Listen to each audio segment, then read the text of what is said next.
a escritura que muda o rumo da história.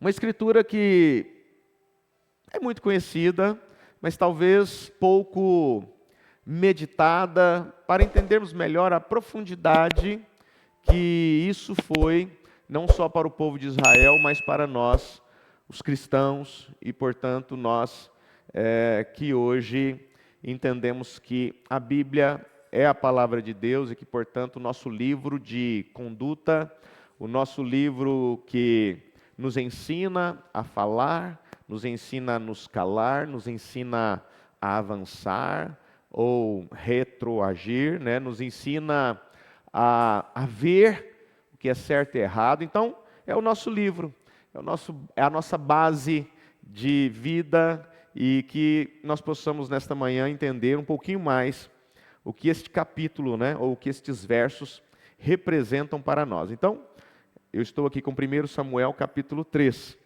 e nós vamos entender por que ele foi um divisor de águas. 1 Samuel foi um divisor de águas entre um caos, né, que Israel vivia, um desequilíbrio espiritual que Israel vivia, visto que 1 Samuel 3 ele acaba sendo uma ponte, só que ele não liga a idolatria de Israel ali para frente, e ele tenta fazer com que aquele caos seja levado a um equilíbrio, né? É o que 1 Samuel 3 vai nos mostrar. Por quê? Porque se nós olharmos lá para trás, lá para o Gênesis, nós vamos ver Abraão recebendo a promessa que eles, né, receberiam uma terra prometida, ou seja, que Abraão voltaria para lá, para aquela terra que ele estava. Só que eles iriam passar 430 anos distante dali. E é o que aconteceu. O povo de Israel foi para o Egito.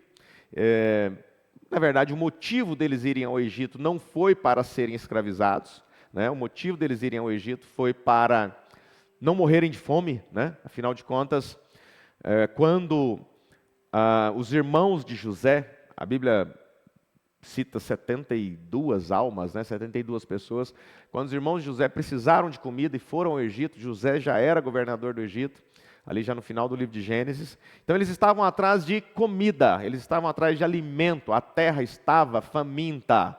E então eles foram, e ali José dá-se a conhecer aos seus irmãos, e eles então começam a viver ali na terra de Gozem, uma região do Egito, onde Faraó deu aquela terra para eles, né? Então ali eles habitam, ali eles são conhecidos pelo Faraó, mas chega um momento que o Faraó já não conhece eles mais.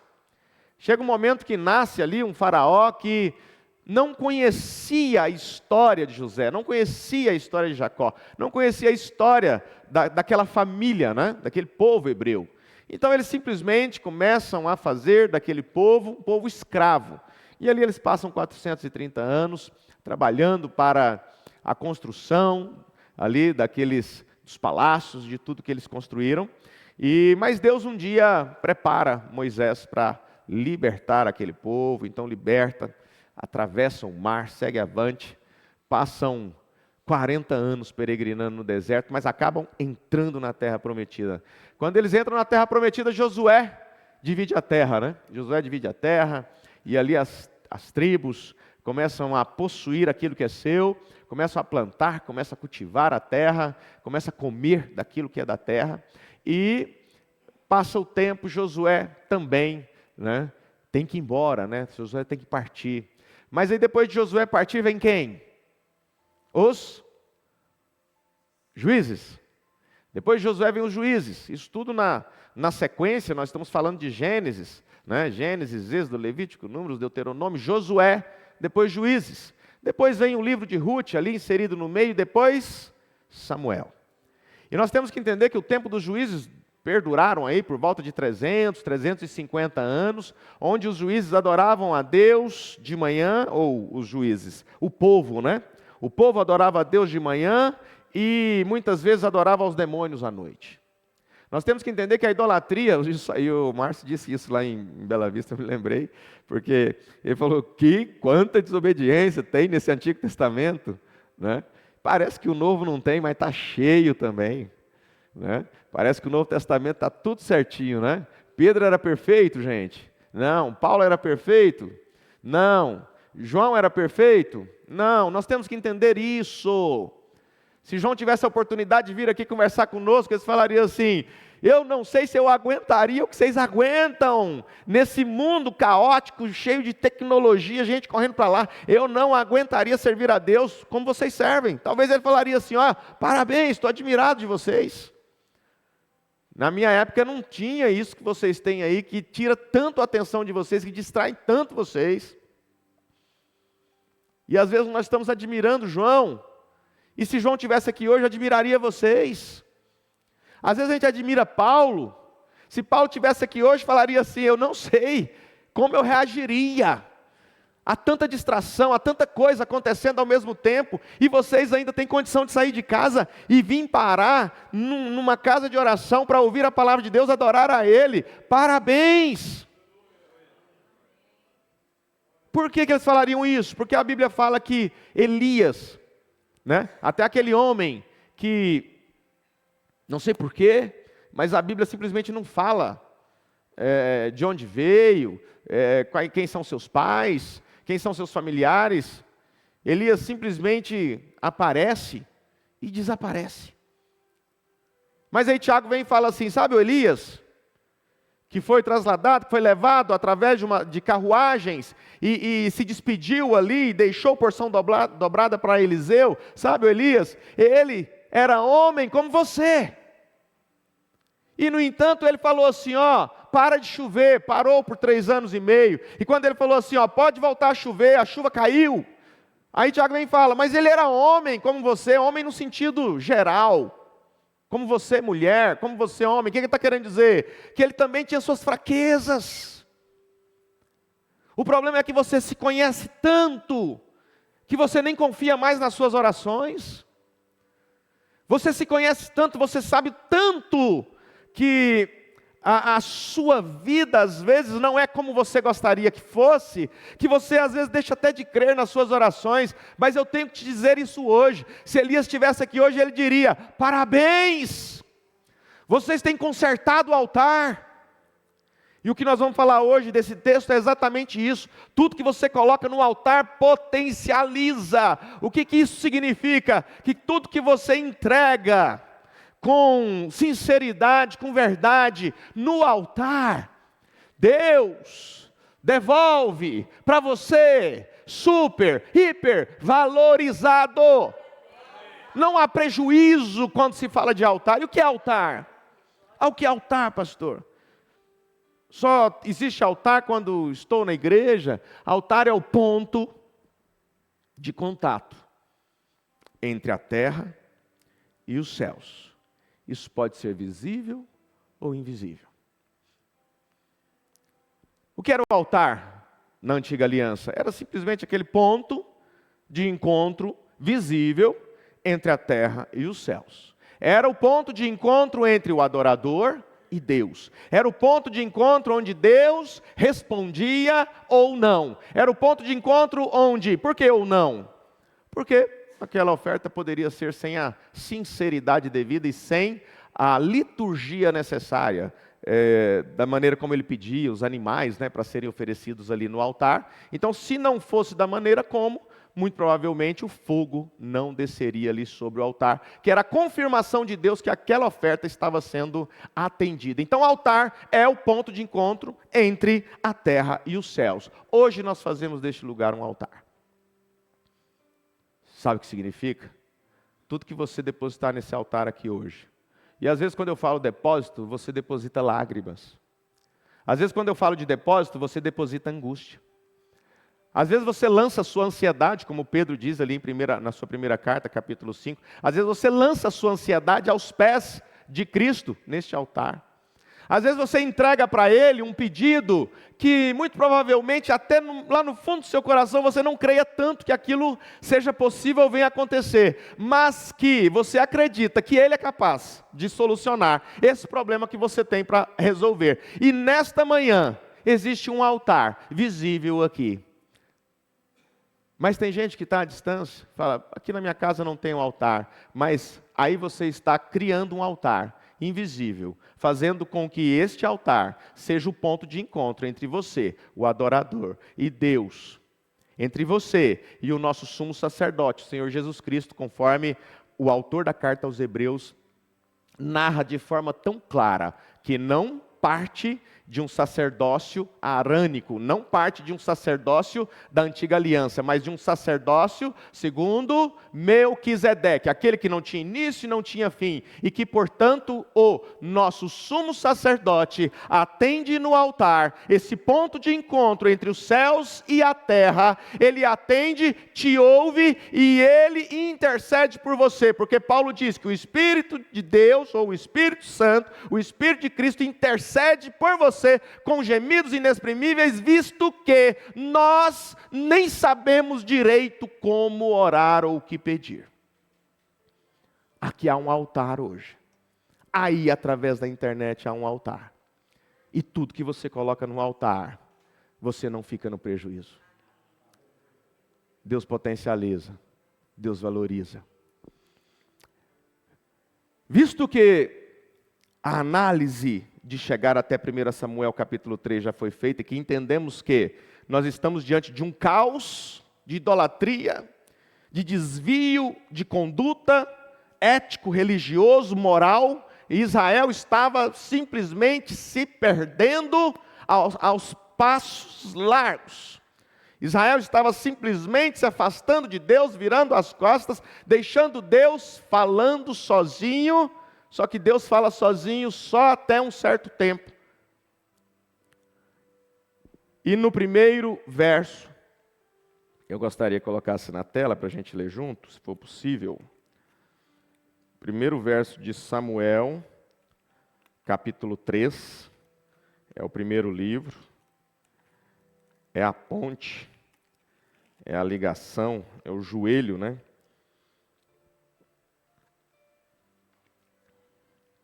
O menino Samuel ministrava perante o Senhor, sob a direção de Eli.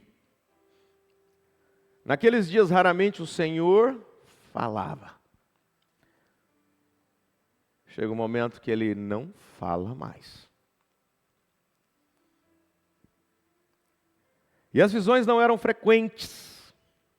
Caos, desequilíbrio, ausência espiritual daquilo que mantinha vida naquelas pessoas. Certa noite, Eli, cujos olhos estavam ficando tão fracos, que já não conseguia mais enxergar, estava deitado em seu lugar de costume. A lâmpada de Deus ainda não havia se apagado e Samuel estava deitado no santuário. Samuel estava deitado no santuário do Senhor, onde se encontrava a arca de Deus. Então o Senhor chamou Samuel. Samuel respondeu: estou aqui. E correu até Eli e disse: estou aqui, o Senhor me chamou? Eli, porém, disse: não o chamei, volte e deite-se. Então ele foi e se deitou. De novo o Senhor chamou Samuel. E Samuel se levantou e foi até Eli e disse: estou aqui, o Senhor me chamou? Disse Eli: meu filho, não chamei, volte e deite-se. Ora, Samuel ainda não conhecia o Senhor. A palavra do Senhor ainda não lhe havia sido revelada. O Senhor chamou Samuel pela terceira vez. Ele se levantou, foi até Eli e disse: estou aqui, Senhor, me chamou? Eli percebeu que o Senhor estava chamando o menino. Ele disse: vá e deite-se, e se ele chamá-lo, diga: fala, Senhor, pois o teu servo está ouvindo. Então Samuel foi se deitar. O Senhor voltou a chamá-lo, como nas outras vezes: Samuel, Samuel. Samuel disse: fala, fala, Senhor, pois o teu servo está ouvindo. E o Senhor disse a Samuel: vou realizar em Israel algo que fará tinir os ouvidos de todos os que ficarem sabendo. Amém. Nosso eterno Deus, é com gratidão imensa em nossos corações que, ao ler este texto, Podemos voltar as nossas mentes, corações e almas àquele momento, àquele instante, àquela madrugada em que aquele menino, aquele jovem, estava então conhecendo a palavra, a voz de Deus. Pai, ensina-nos nesta manhã que não podemos estar confusos entre a voz de Deus e a voz dos homens. Ensina-nos nesta manhã, ó Pai, que como Samuel reconheceu, foi ensinado e simplesmente atendeu à voz daquele que o criara, daquele que o gerara. Pai, que nós nesta manhã possamos reconhecer que sem Ti nada somos. Se não fora o Senhor, nós não estaríamos aqui. E, portanto, cá estamos neste altar para buscar a Ti de todo o nosso coração, de toda a nossa alma, com toda a nossa força, com todo o nosso entendimento, e que possamos abrir as nossas mentes, nos esvaziar daquilo que prejudica-nos a aprender, e para que possamos nos encher daquilo que a palavra de Deus tem para nos trazer. Em nome do Senhor Jesus Cristo, amém. Nós estamos diante de um texto que, para que ele acontecesse, Ana, mãe de Samuel, Ana, esta mulher precisava de um filho. Ao mesmo tempo que Ana precisava de um filho, Deus precisava reverter o cativeiro idólatra de Israel. Ao mesmo tempo que Ana tinha ali o seu esposo, Eucana, e tinha a sua concorrente, Penina, que estava sempre gerando. A Bíblia não fala quanto tempo Ana clamou por este filho, mas a Bíblia fala que ela foi alguns anos ali para Siló, é onde estava o tabernáculo, onde estava a arca. Não era Jerusalém ainda, estava em Siló. Então, aquele tabernáculo estava ali estabelecido, a arca estava ali, o sumo sacerdote estava ali. Deus tinha em Eli aquilo que ele precisava para mudar a trajetória de Israel, mas devido àquilo que Eli não conseguiu estabelecer no seu seio familiar, porque no capítulo 1 e capítulo 2 de 1 Samuel nós vamos ver que os filhos de Eli, que eram Ofni e Finéias, estavam simplesmente deturpando, mudando os princípios e os valores do tabernáculo e fazendo aquilo que era impróprio diante de Deus. Então, Deus avisa primeiramente Eli e depois, quando Samuel já estava ali servindo ele no tabernáculo, ele também envia o recado a Samuel. Mas antes que Samuel fosse avisado, antes que Samuel mesmo existisse, alguém, Ana, precisou uma vez, ou duas, ou três. Algumas histórias não tem tanto fundamento, porque biblicamente não se fala disso. Algumas histórias chegam a dizer que Ana foi durante 25 anos, ali oferecer sacrifício junto com seu marido Eucana, junto com a sua concorrente Penina. Mas não vamos nos ater a tempo. Vamos simplesmente pensar que Ana foi um ano, e ali no altar ela derramou a sua súplica. E aí ela voltou para casa, triste. No outro ano ela foi novamente, e ali tinha um altar, que era o ponto de contato entre ela e Deus, e ela clamou a Deus novamente, e ela voltou para casa, triste. E ela foi a terceira vez, e não sabemos quantas outras vezes Ana frequentou. Eu sei que uma vez por ano eles levavam ali os seus animais para oferecer como sacrifício, como oferta. Eu sei que parece que quando a gente não aprende, enquanto nós não aprendemos, Deus permite que nós venhamos repetir de ano, Se o jovem, o adolescente não aprende, vai repetir. Hoje não mais, né? Hoje parece que não tem mais repeteco, né? Não pode, né? Só que com Deus não é assim, Deus não muda. Quando a gente não aprende, a gente repete. Você sabe aquela coisa que está acontecendo na sua vida todos os anos, e você fala assim, que coisa, parece que o diabo não me permite fazer aquilo que Deus quer na minha vida. Não é, porque você não aprendeu ainda. E enquanto não aprender, não pode passar de ano, porque o próximo ano vai ter coisas mais difíceis de compreender do que essas que estão acontecendo na sua vida. Isso aconteceu com Ana. Não sei por quantos anos. Ana chegava ali e dizia, Senhor, eu quero um filho, eu preciso de um filho. E ia embora para casa, estéril, mais do que nunca. Senhor, eu preciso de um filho, e ia para casa, estéril. Senhor, eu preciso de um filho, eu preciso de um filho. E todos os anos, Deus olhando para aquilo, e quem sabe Deus lá dos céus, olhando para aquela mulher, lá vem Ana novamente pedir um. O que Ana foi pedir no templo? Quando eu falar templo ou tabernáculo, é a mesma coisa, não existia templo ainda, tá gente? Mas é porque hoje a gente sabe que é templo, né?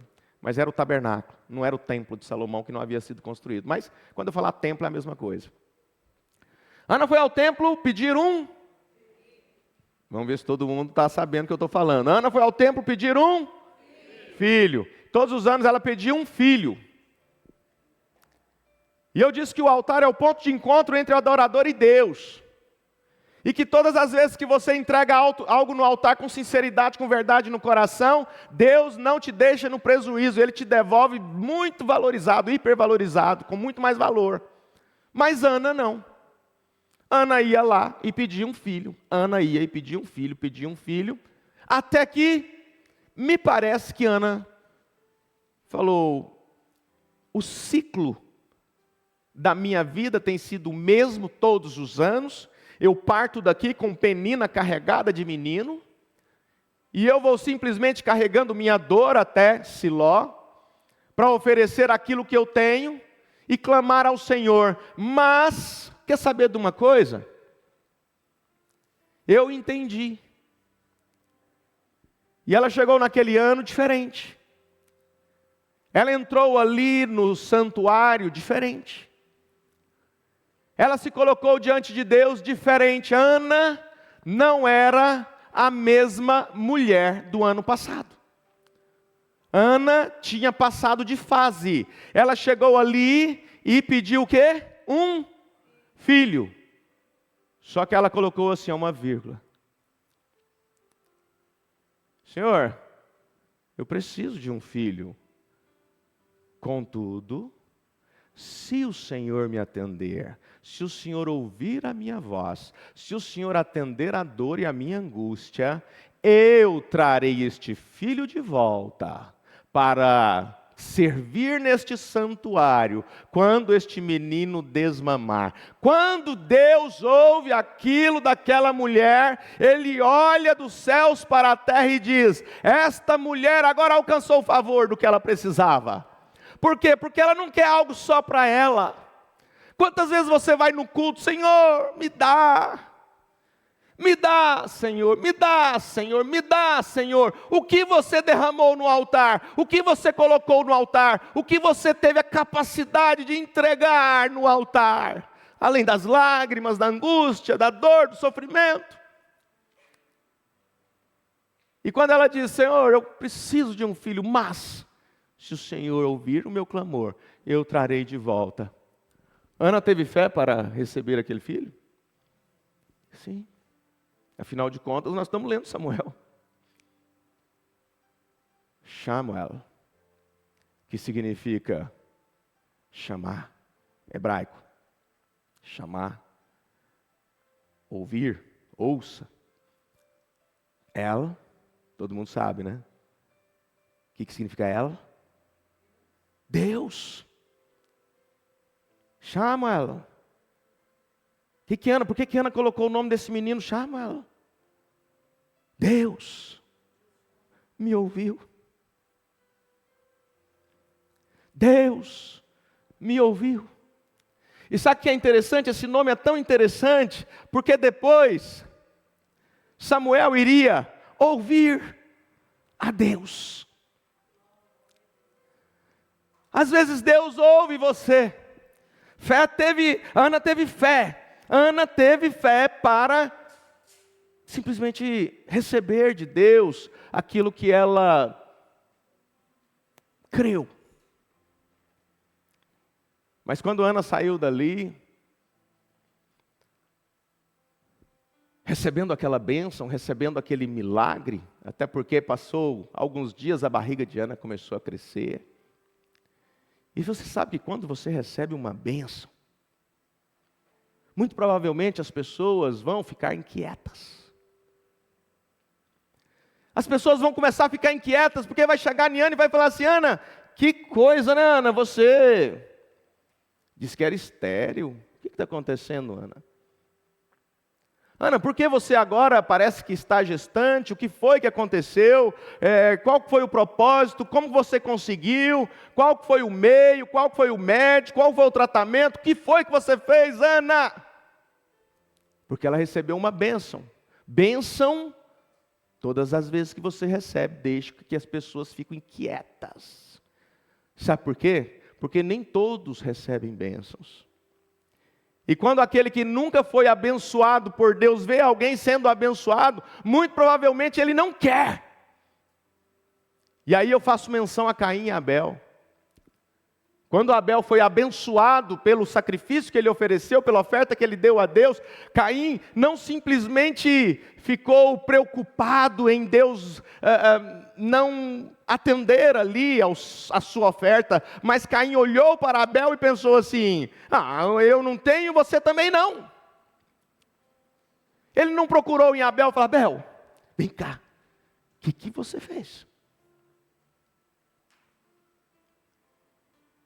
Talvez se o Vaz não tivesse chegado aqui com aquela escola lendária, Legend, escola bíblica Legend, e dito tudo aquilo que ele disse, talvez a irmã iria sofrer muitos questionamentos. Mas foi o que não dava? Que história é essa? Mas ele já veio aqui e já explicou o meio, a forma, a maneira, a fé. E Ana teve fé para receber o filho. Teve ou não teve? Só que Deus esperava a mesma fé de Ana para entregar. Qual que é a fé mais difícil? Receber ou entregar? E você sabe qual que é o problema? Que grande parte das pessoas, quando pedem a Deus, prometem algo. Só que parece que a grande evidência de que Deus abençoou alguém, é que parece que coloca nessa pessoa junto a amnésia. Eu prometi tanto, mas eu acho que Deus não precisa disso não. Eu prometi o meu tempo, mas eu vou dividir o meu tempo pela metade. Eu prometi que eu estaria, que eu faria, que eu serviria, que eu agiria em prol das pessoas, em prol da comunidade. Eu prometi tanta coisa e Deus acabou me abençoando. Só que eu acho que Deus não vai perceber se eu tirar só um pouquinho disso aqui, disso que eu prometi e colocar isso para outras coisas, e esse pouco para cá, e eu vou administrar aquilo que eu prometi para Deus. Deus não aceita que você administre aquilo que você prometeu. Se Ele quiser te devolver, Ele te devolve tudo, mas Ele não quer que você administre.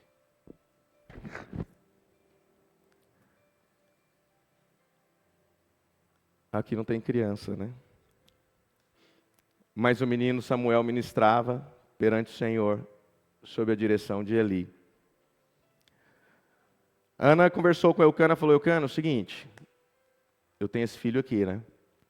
Só que eu prometi devolver ele lá para o santuário, lá para o templo. Aí Eucana falou assim: tudo bem, faça o que seu coração mandar. Falou assim: então eu vou ficar um tempo sem ir, oferecer oferta anualmente, como todos os anos nós vamos, vou ficar um tempo sem ir. E quando ele desmamar, eu vou com ele. Então, passado ali, provavelmente, conforme aquilo que a história narra acerca da mãe que amamenta e o tempo de amamentar e o tempo de cuidar daquela criança até que ela esteja apta a consumir alimentos da maneira como desse. Então aquela mãe, provavelmente aos 3, 4 anos, Ana sai da sua cidade com Samuel. 3, 4 anos. Chega ali em Siló. E é interessante nós pensarmos, por que na nossa oração inicial eu disse, vamos pedir a Deus para que nós possamos ir lá, nos transportar para lá. 3.500 anos atrás, aproximadamente. Ana, Samuel na mão, 3, 4 anos, já andando, desmamado. Penina, carregada de moleque ali, de menino, de menina. Uma farra. Eucana, quem sabe pensando, o que essa mulher vai fazer? Tudo que ela queria na vida, passou sei lá quantos anos, pedindo por esta bênção, de repente ela enlouqueceu. Só que talvez Eucana não sabia a conversa que ela tinha tido ali, naquele dia que Samuel foi gerado. Lá no templo, lá dentro do santuário. Então Ana chega ali com aquele menino e, de mãos dadas, bate ali na porta. O assistente chega. Quando vê uma mulher com uma criança, engraçado. Todos chegam aqui com um boi, com uma ovelha, com uma pomba. O que essa mulher quer? Quero falar com Eli. Ele chama Eli. Eli, esse é um menino. Lembra? Você disse que eu estava bêbada. Você disse que eu estava embriagada. Você me deu uma bronca, Eli, aquele dia. Sabe, Eli, quase que eu perdi minha bênção, viu, Eli? Quase que eu vou embora sem o meu filho. A bronca que você me deu naquele dia, Eli, olha, se fosse a Penina, ela não voltaria mais na igreja. Não, você não pode fazer isso com as pessoas, Eli. Ela simplesmente, no dia fatídico da bronca de Eli, ela disse, meu Senhor, eu sou uma mulher amargurada. E eu preciso de um filho. Mas só que o que ele me der, eu vou devolver para ele. E ela chega em Eli e diz, Eli, esse é o menino, eu vim trazê-lo. Por quê? Por quê, Ana? Porque eu prometi. A mesma fé, ou talvez muito maior do que a que eu tive naquele dia, eu estou tendo agora. Porque a fé para trazer esse menino ali foi maior. Mas eu prometi para Deus e eu estou trazendo ele de volta. 4 aninhos. Imagina Samuelzinho, Samuel, com lágrimas nos olhos. Imagina. Mãe, o que você vai fazer? O que você vai fazer, mãe? Você vai me entregar?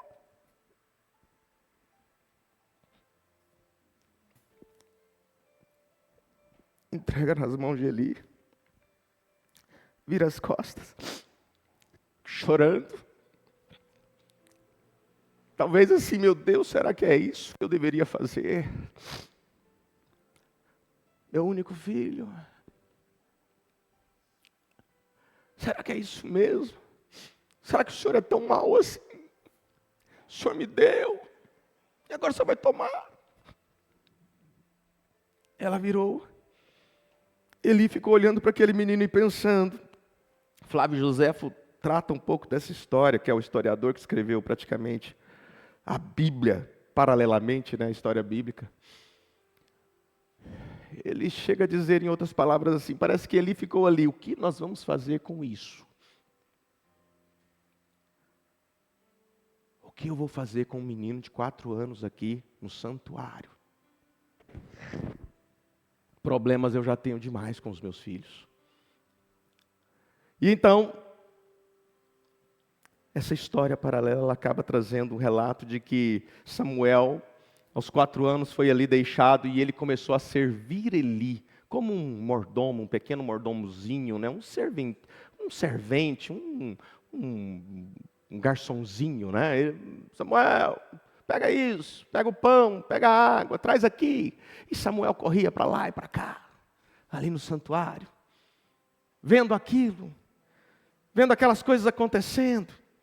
Santuário, Eli acendia a lâmpada, ou mantinha as lâmpadas acesas ali, onde Eli se hospedava, diz a palavra. Muito provavelmente Eli dormia muito próximo ali da lâmpada, do castiçal, com 7 pontas, porque ela não podia apagar, e ela precisava ser, o azeite precisava ser reposto ali, para que aquele fogo continuasse aceso.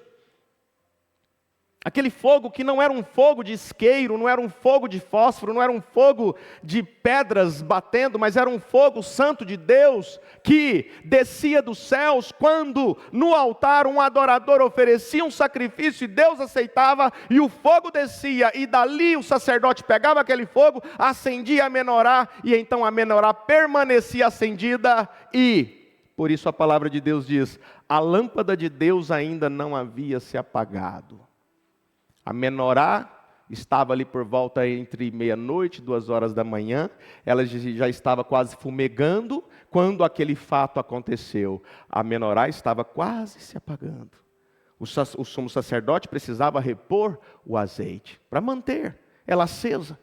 Aquela luz saía ali pelas janelas da tenda do tabernáculo e o povo via que a menorá estava acesa. Deus ainda brilhava no meio deles, mas diz a palavra, ela estava quase se apagando.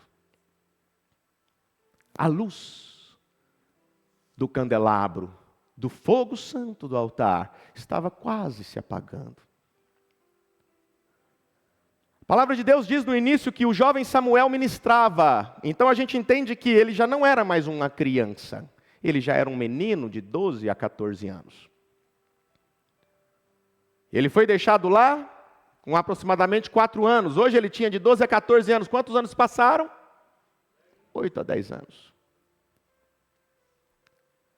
Mas eu disse no início que tudo que você entrega no altar, potencializa. Mas só que eu não disse em quanto tempo. Samuel estava deitado no santuário. Engraçado. Eu fiquei lendo e relendo isso aqui, fiquei pensando assim, tinha uma caminha para Samuel lá dentro. Se tinha uma caminha para Samuel lá dentro, tinha uma caminha para Eli ali muito próximo. Porque Samuel se tornou um choferzinho ali, um serviçal, correndo para lá e para cá. E é interessante porque enquanto Samuel dormia ali no santuário, no local onde se encontrava a arca de Deus, então o Senhor chamou Samuel, e Samuel respondeu, estou aqui. E correu ali até a cama de Eli e disse, Senhor, Eli, você me chamou? Não te chamei, vai deitar. Tudo acontecendo ali dentro. A arca da aliança, separada com um véu, feito de pele de animais, separando o eterno daquilo que é temporal. Separando o santo, não do profano, mas separando o santo dos santos daquilo que é santo. E o que é santo, fazendo divisão daquilo que é profano. Foi interessante o G100 que o Josué tocou no assunto e isso é profundíssimo. Quando a Nova Jerusalém ela é mapeada por João, dizendo que ela é uma cidade, né? A Nova Jerusalém é uma cidade em quadrado comprimento, ou seja, largura, profundidade e altura são os mesmos, ou seja, ela é cúbica. E a gente entende que quando a gente vai lá no Antigo Testamento e vê a construção do Santo dos Santos, do local onde ficava a Arca da Aliança, que é a presença de Deus, que é onde uma vez por ano o sumo sacerdote entrava com sangue para oferecer sacrifícios por ele, pelo povo. Aquele local era cúbico. Comprimento, largura e altura eram idênticos. E ali dentro, representava a habitação de Deus, ali dentro representava a eternidade, ali dentro representava a presença de Deus, ali dentro representava os céus. A cortina separava os céus da terra, a cortina separava Deus dos homens, a cortina separava o que é eterno daquilo que é temporal. E o que João está dizendo? A Nova Jerusalém não tem cortina para separar. A Nova Jerusalém será tudo aquele espaço cúbico. Ou seja, a Nova Jerusalém será... O que tem lá dentro do Santo dos Santos? Céu, né? Presença de Deus, eternidade. A Nova Jerusalém é eternidade. A Nova Jerusalém é céu. A Nova Jerusalém é a presença de Deus constante, é o ambiente. Então você está falando que nós vamos para o céu. A Bíblia é muito clara que Deus preparou a terra para os homens. E essa terra será o ambiente todo, eterno, com a presença de Deus, separado do pecado. É como se a Nova Jerusalém expandisse assim, tomou a terra toda, cubicou tudo. Presença de Deus nela toda, a terra pura e santa, purificada, o fogo de Deus, o fogo santo purificando como purificava no altar. E é isso que nós aguardamos, enquanto isso vivemos nela, sabendo que ainda existe um santo dos santos, ainda existe oportunidade de você colocar o dedo, a mão e entrar com tudo dentro do santo dos santos. Mas eu estou nesse mundo ainda, mas você tem condição de sentir a Shekinah, a luz que brilha incessante, a presença de Deus, o poder de Deus na sua vida. Como? Você primeiro precisa reconstruir o altar. O altar precisa estar reconstruído. Quando Elias foi desafiar aqueles profetas, 400 profetas, ele falou: peraí que eu preciso reconstruir este ponto de encontro entre a terra e os céus. Está danificado. Vocês estragaram tudo. Olha o caos que está. Olha a incredulidade que está, ninguém crê mais em nada, ninguém crê em Deus, ninguém crê em ninguém, ninguém acredita em ninguém, e as coisas estão cada vez mais com a ausência do amor, não existe empatia, não existe amizade, só traição, e olha como as coisas estão. Aí Elias vem e diz assim: sabe o que vocês têm que fazer? Reconstrói o altar, o ponto de contato entre os céus e a terra está um caos. Não é esse altar aqui físico. Não é nada, a gente pode até usar da parte física, essa casa de oração e dizer: aqui é um altar que construímos para ter o ponto de encontro, para nós adorarmos a Ele, e Ele atender a nós aqui. Mas, como está o altar na sua casa? Como está o altar no seu trabalho? Como está o altar na sua vida, no seu dia a dia? Nós entendemos que quando Eli, ouvindo Samuel, disse: Samuel, volta lá, eu estou meio cego já, estou ficando cego, já não ouço tanto mais a voz de Deus, as visões que eram tantas já não consigo mais. Sabe de uma coisa, Samuel? Eu me lembrei de uma coisa. Eu ouvia a voz de Deus. Teve um tempo lá atrás que eu ajoelhava e orava e ouvia a voz de Deus. Sabe, Samuel, você é um jovenzinho, 14 anos. Eu sou um velho que já tive tantas experiências, mas estou ficando cego. Preciso de você para pegar um pão, para pegar uma água. Eu não consigo fazer nada mais sozinho, Samuel. Mas você me fez lembrar de uma coisa. O Deus de Abraão, o Deus de Isaac, o Deus de Jacó, Ele fala. Ele não é Baal, que se cala. Ele não é esses deuses de barro, feito por mãos humanas, que são calados, que não ouvem, que não fazem nada. O Deus de Abraão, o Deus dos nossos pais, Isaac e Jacó, Ele fala. Ele não fala mais comigo, Samuel, mas faz o seguinte: se Ele voltar a falar com você? Você fala assim, primeiro, quem Ele é. Aí depois você fala quem você é. Tá bom. Foi lá, deitou-se.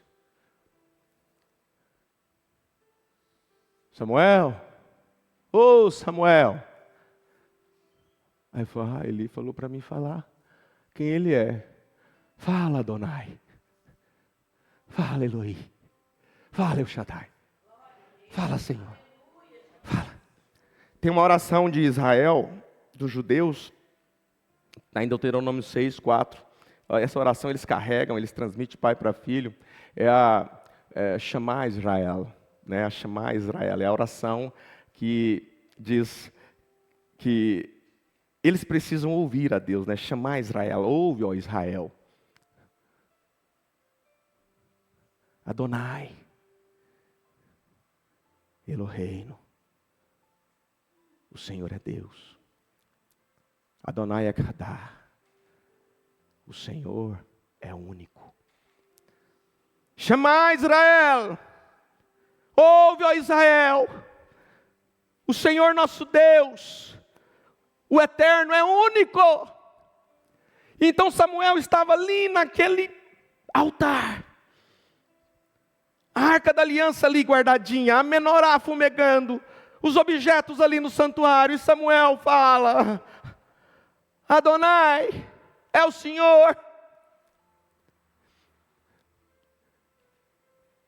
Aí ele disse, fala, que o profeta aqui ouve. Fala, que o patrão aqui ouve. Fala, Adonai, que o chefe aqui ouve. Fala, Adonai,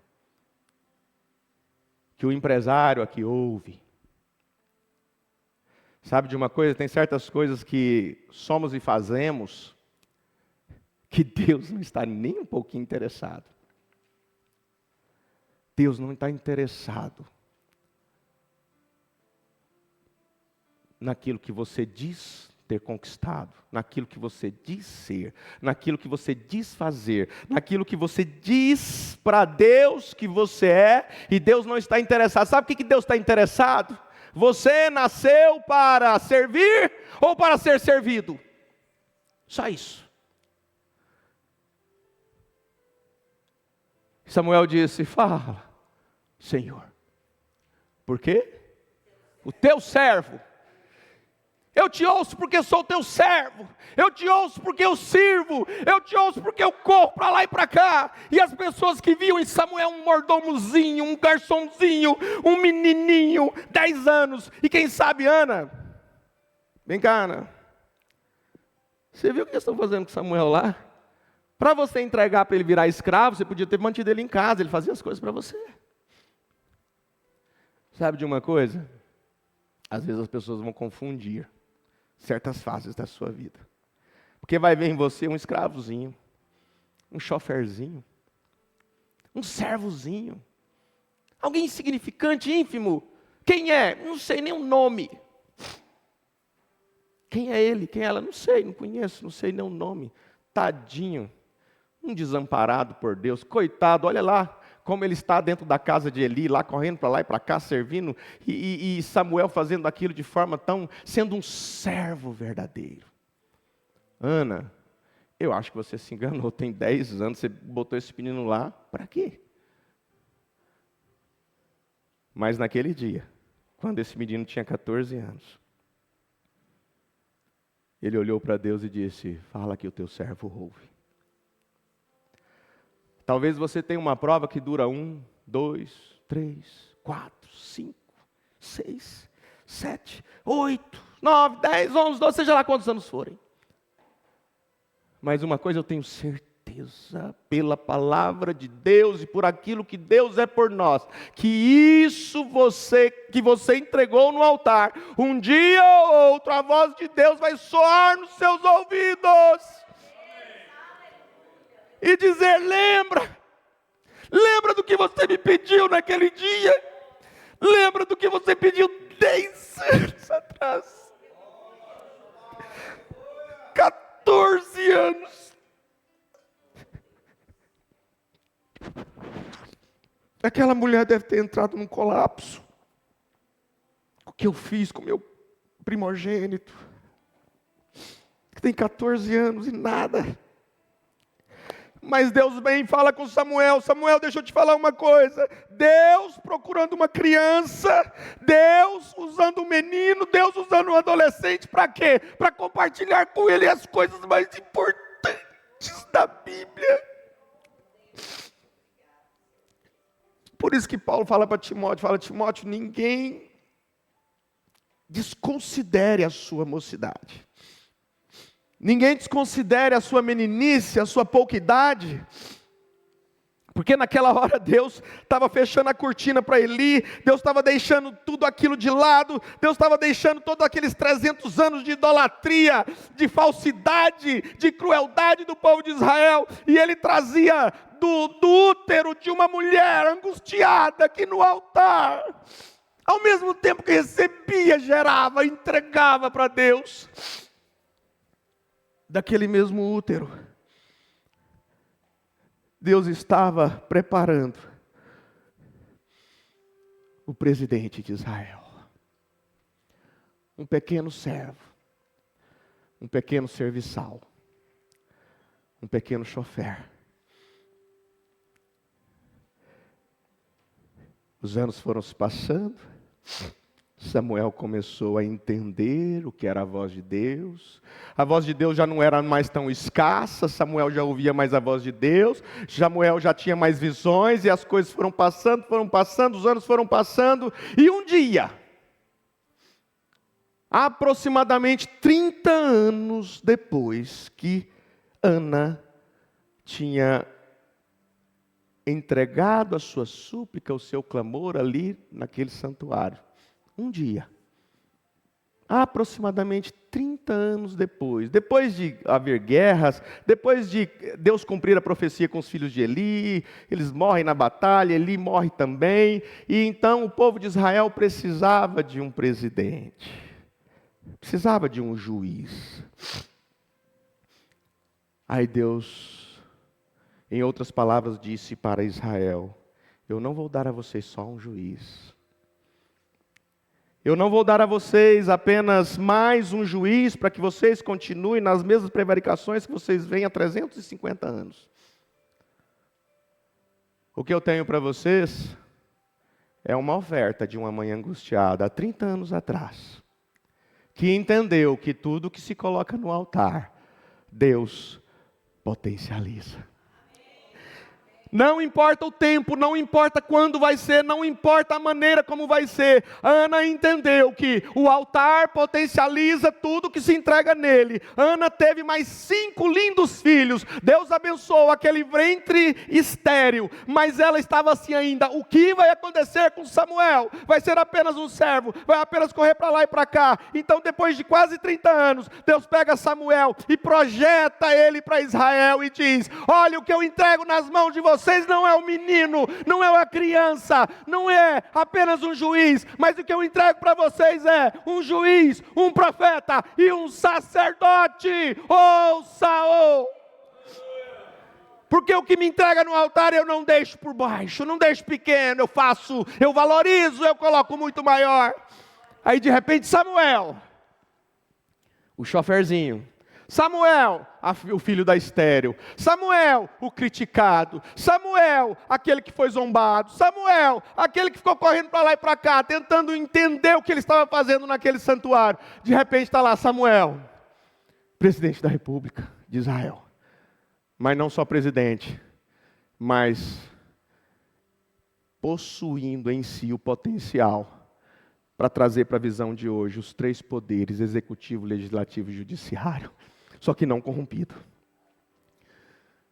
Senhor vai colocar um homem para reger os 3 poderes. Os 3 poderes, ele é juiz, ele é sacerdote e profeta. Ouça-o. Quem foi Samuel? Aquele que ungiu Saul. Quem foi Samuel? O que ungiu o rei Davi. Quem foi Samuel? O que tirou Israel do caos e levou Israel para a monarquia. Ah, mas Israel continuou meio que um caos, não importa. Deus naquele instante estava mudando. Ele queria um profeta, ele queria um juiz, ele queria um sacerdote. E tinha uma mãe do lado de cá, querendo um filho, não sabendo como pedir. Até que ela caiu a ficha e pensou, peraí, quando eu peço só para mim, eu sou egoísta. Quando eu quero só para mim, Deus não me atende, vou fazer diferente, vou oferecer aquilo que Ele me der. E quando ela fez isso, Deus atende, ela entrega. Samuel vive aqueles 30 anos e de repente Samuel é aquele que potencializou aquilo que Ana havia entregado 30 anos atrás. E agora eu convido você a voltar 10, 20, 30 anos e revisar aquilo que você colocou no altar e dizer para você, não se esqueça disso. Porque uma hora ou outra, do mesmo altar, do mesmo local que você entregou, uma hora ou outra, Deus vai simplesmente pegar aquilo que você entregou e colocar assim para você, aqui está. Você pensou que seria menos, eu sei, não precisa ficar assim envergonhado, eu sei que você pensou que era menos, mas aqui está. Senhor, mas nem lembro, foi 30 anos atrás que você, numa oração, numa madrugada, quando a lâmpada da sua casa estava apagando, o diabo soprava de todo quanto é jeito para apagar a lâmpada da sua casa, a lâmpada da sua vida, mas naquele momento, naquela angústia, com as lágrimas correndo, você disse o que precisava ser dito, e aqui estou eu, entregando para você em dobro, em muito mais valorizado daquilo que você me deu naquele dia. Não dê tempo para Deus. Seu altar está danificado, seu altar está quebrado, o ponto de conexão entre você e Deus está... pastor, o ponto de conexão entre eu e Deus é um homem. Eu preciso falar com ele primeiro. É um caos.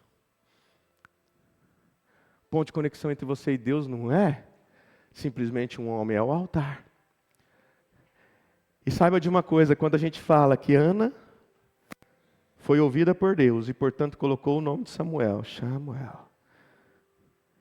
E aí Samuel ouve a Deus, e portanto o seu nome era realmente Deus ouve, como ouço a Deus, ou ouve a Deus. Jesus em João capítulo 10, ele disse, eu sou o bom pastor das ovelhas, e todos que são verdadeiramente minhas ovelhas, ouvem a minha voz. João fala em Apocalipse, capítulo 3,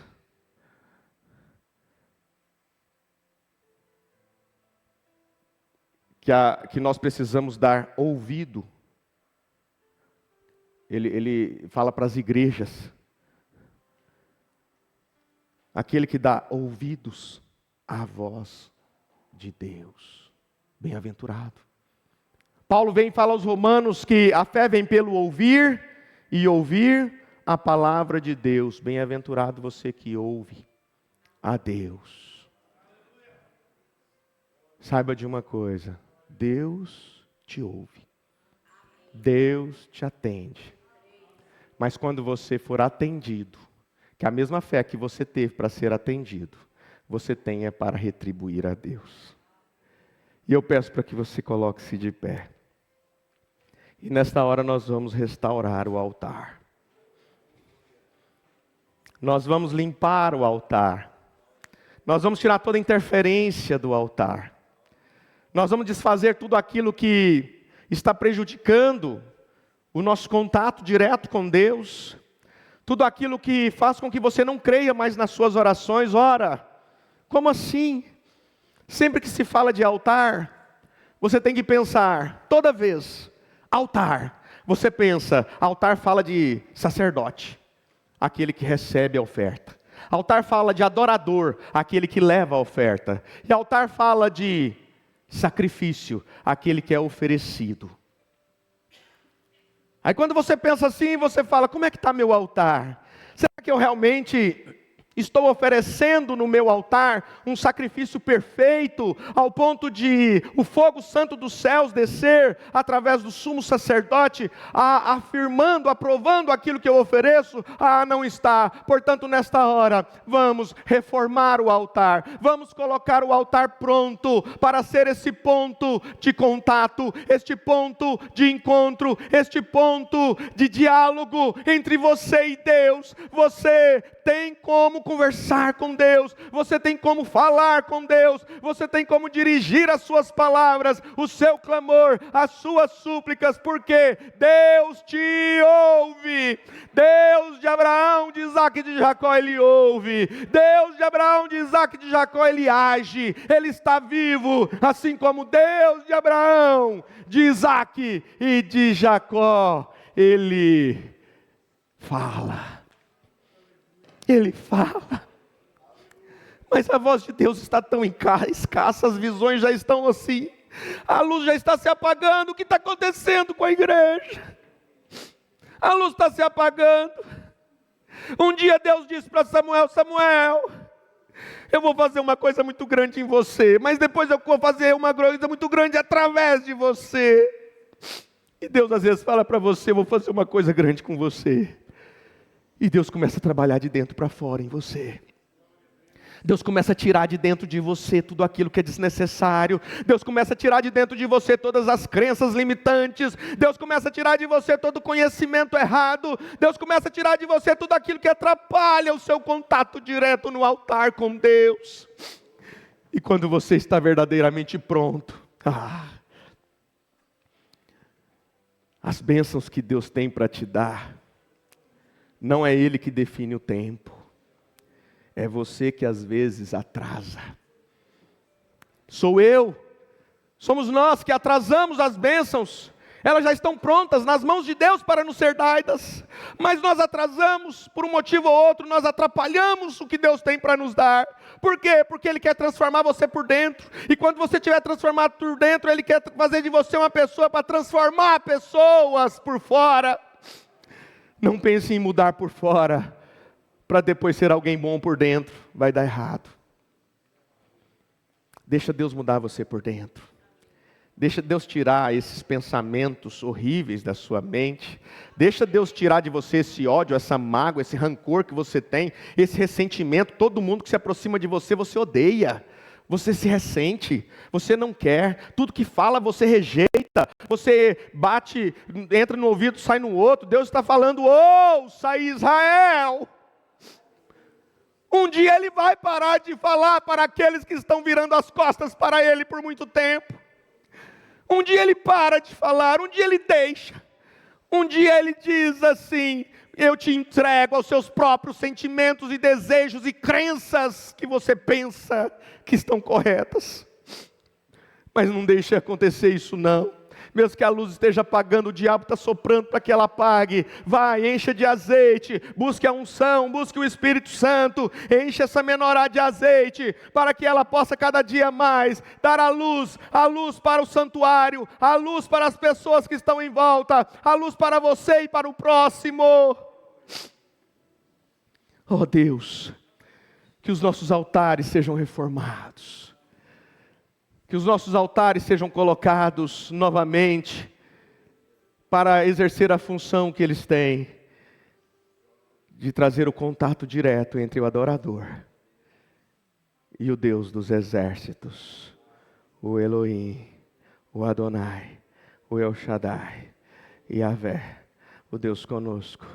Senhor nosso Deus, cure as almas, liberte os oprimidos, levante os caídos, ajude o que está à distância, abençoe a cada um em nome do Teu Filho amado, Senhor Jesus Cristo.